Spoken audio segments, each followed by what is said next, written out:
हरे कृष्णा राधे राधे दोस्तों, आप सभी का मेरे इस यूट्यूब चैनल में हार्दिक स्वागत है।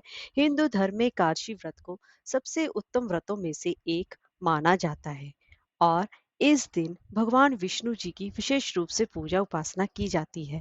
लेकिन साल भर में कुल 24 एकादशी आती हैं और उनमें से कुछ एकादशियों का सबसे ज्यादा खास महत्व है। उनमें से है एक निर्जला एकादशी। ज्येष्ठ मास के शुक्ल पक्ष की एकादशी को निर्जला एकादशी कहा जाता है और यह व्रत 24 घंटे निर्जला यानी कि बिना पानी पिए रखा जाता है, जिसकी वजह से इसका महत्व और भी बढ़ जाता है। तो दोस्तों, आज की इस वीडियो में हम जानेंगे कि निर्जला एकादशी का व्रत कब पड़ रहा है और इस दिन हमें क्या दान करना चाहिए और क्या नहीं करना चाहिए, और इसी के साथ साथ इस दिन भगवान विष्णु जी को उनका प्रिय भोग क्या लगाना चाहिए और पूजा विधि के बारे में। तो चलिए वीडियो शुरू करते हैं।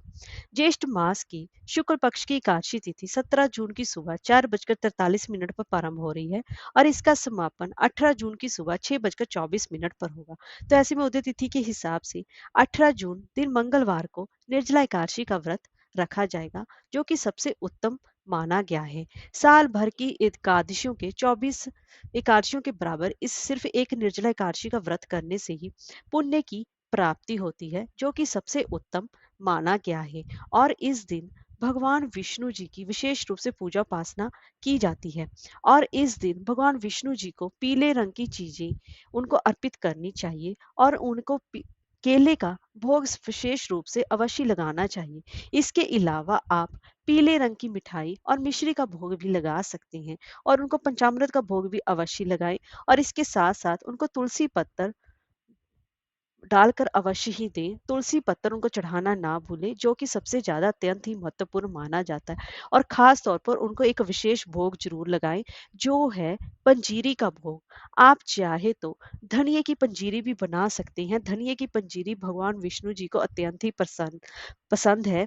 तो आप इस निर्जला एकादशी पर भगवान विष्णु जी को पंजीरी का भोग अवश्य लगाएँ और इससे कि अशुभ ग्रहों के बुरे प्रभाव में कमी आती है। अब जान लेते हैं कि व्रत की पूजा विधि के बारे में और क्या करें कि और क्या नहीं करना चाहिए। तो दोस्तों, जो एकादशी का ये व्रत होता है वैसे तो 3 दिनों तक चलता है, जो कि 3 दिनों तक चलता है, दशमी तिथि से लेकर द्वादशी तिथि तक। तो इस दिन दशमी तिथि से ही सारे कार्य प्रारंभ हो जाते हैं। अगर आप निर्जला एकादशी रख रहे हैं तो 24 घंटे आपको निर्जल रहना होता है, तो इसके लिए आपको दशमी तिथि से ही सभी तैयारियां प्रारंभ कर देनी चाहिए। जैसे कि आपको दशमी तिथि को ही अपने बाल धो लेने चाहिए, घर की साफ सफाई कर देनी चाहिए, जो भी एकादशी के दिन दान पात्र आपको देना है उसकी भी तैयारी आपको दशमी तिथि को ही कर लेनी चाहिए।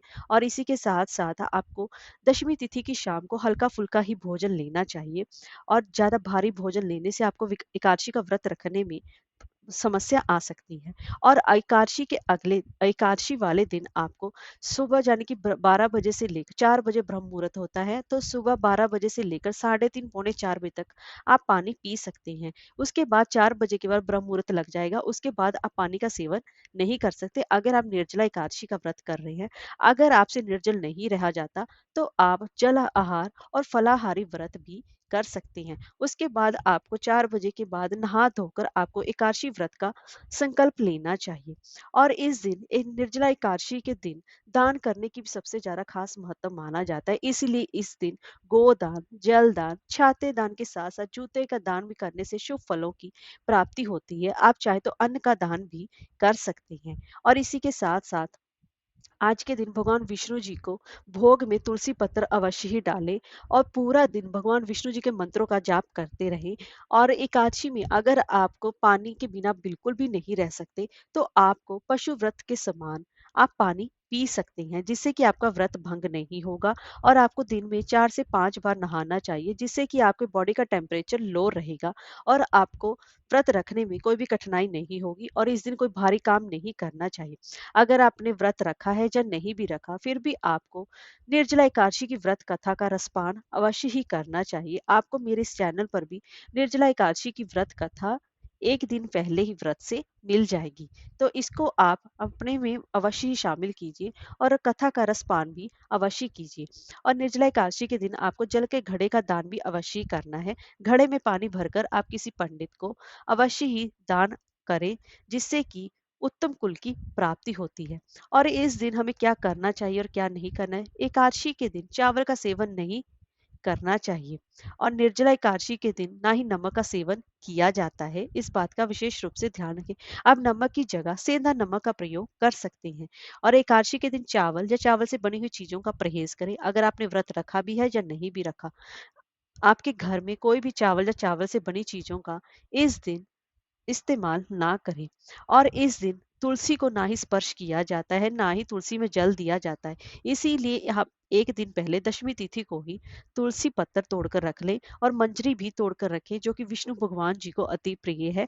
आप उस दिन तुलसी अवश्य ही भगवान विष्णु जी को अवश्य चढ़ाएं। इस दिन तामसिक और मांस मदिरा का सेवन बिल्कुल भी नहीं करना चाहिए और इस दिन बेड पलंग पर आदि पर सोने की बजाय आपको जमीन पर ही शयन करना चाहिए। एकादशी पर रात्रि शयन का मतलब रात्रि जागरण का सबसे ज्यादा खास महत्व माना जाता है।